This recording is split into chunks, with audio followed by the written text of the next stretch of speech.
If equipped, the 15-watt, 3-amp Qi wireless charging pad provides a wireless charge for your Qi-enabled mobile phone. All vehicle doors must be closed and the engine must be running in order for the charging pad to operate.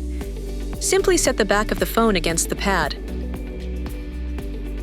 The LED indicator light on the charging pad will let you know the phone is charging. A blue light indicates the device is detected and is charging.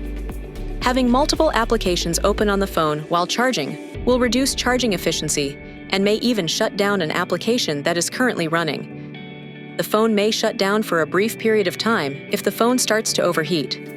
Your phone may have a feature to protect it from overheating, which could also affect the rate of charge. It may be necessary to remove your phone's case in order for it to charge. Please see your phone's owner's manual for more information. Be careful never to place your key fob on, or within 6 inches, or 15 centimeters of, the wireless charging pad. Doing so may cause excessive heat buildup and could damage the key fob. Placing the fob too close to the charging pad will prevent it from being detected by the vehicle and prevent the vehicle from starting. This video is not intended to take the place of your owner's manual. For complete details and other important safety information, please see your owner's information.